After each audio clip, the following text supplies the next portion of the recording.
Alright, good to be back, good to be back. Had a few days away and we're good to go. So, first thing I see, is this.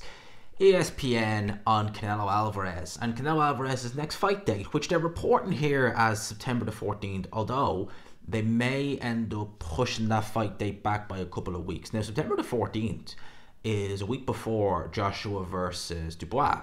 So if that was the case, we would literally have Canelo one week, Joshua the next, which would be actually pretty good. He normally tends to fight the first week in May, and the first Saturday in May, and then it's kind of about this time, mid-September. They're normally Canelo's dates. Occasionally he will bring in a December date, or potentially if they can't really sort out the September date, then he will push it back to kind of November time. He's done that, I think, with Caleb Plant.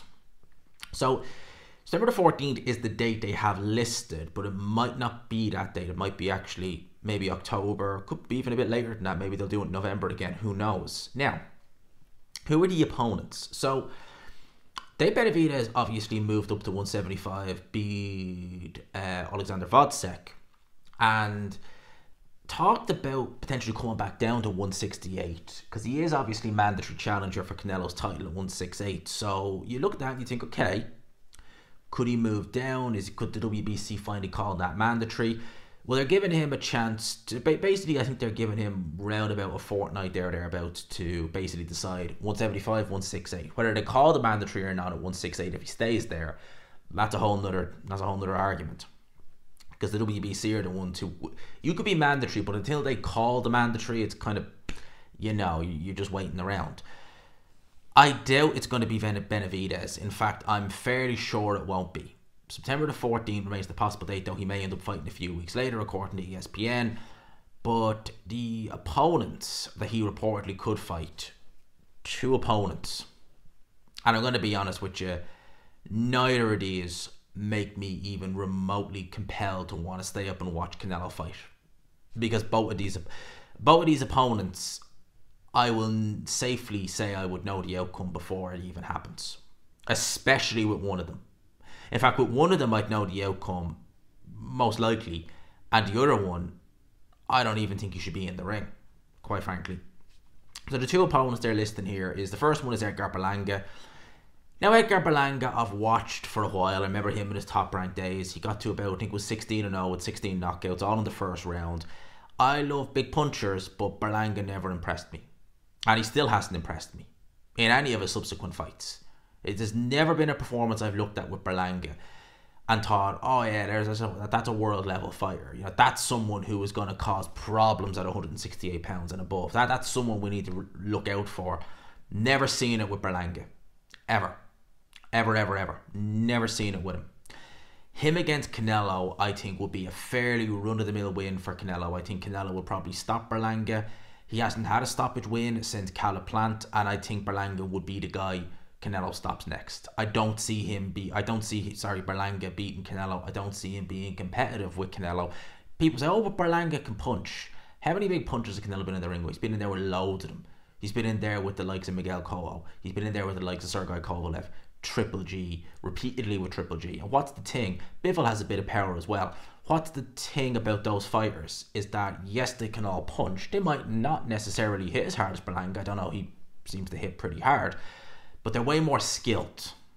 And don't underestimate, when you can hit hard, if you've skill to back it up, that's probably one of the reasons why you get so many knockouts. Berlanga, when he steps up through the competition, the power is still there. He's still hurting guys, but he's not getting as many knockouts because he's not the most skilled fighter you'd ever see. So that's Berlanga. That's the first option. The other option, and God forbid he fights this guy, Jermall Charlo.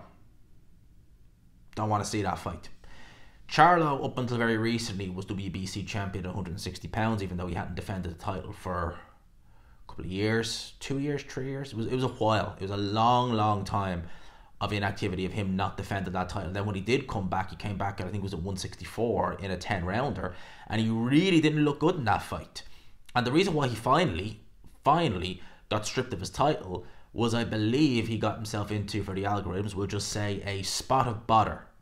For the algorithms, that's how we'll say it. I believe that was the reason he got himself into a spot of bother. I think it might have been a DUI. Is it DUI or DWI in America? I know over here it's, I think, DUI. But that was Charlo, and I believe it was anyway. It was one of them anyway. They're always getting into trouble, those two.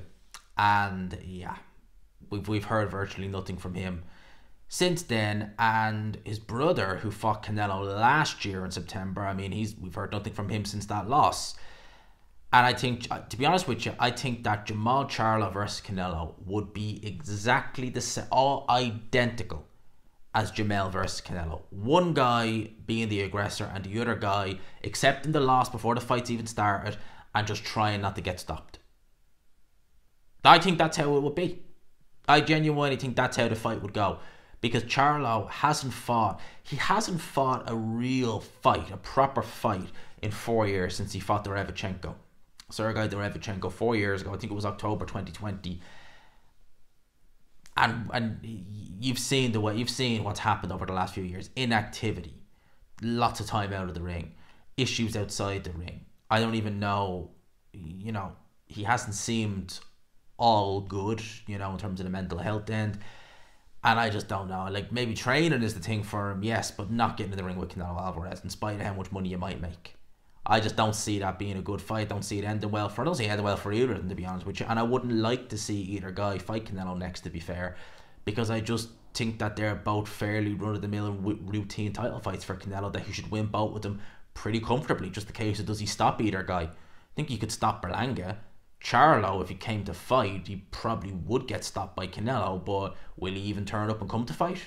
And why can we not just get this Benavidez fight? That's what I mean.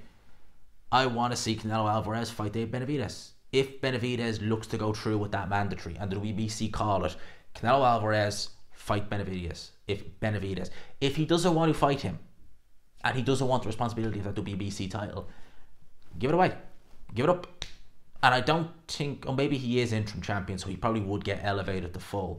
But you know what I mean? If you don't want the responsibility, there you go. Just give the title up. So, yeah, not great options for Canelo Alvarez's next fight. Let me know in the comments your thoughts on everything I just talked about. Good to be back, lads. Good to be back. I'll leave it there. Smash the like button. Peace.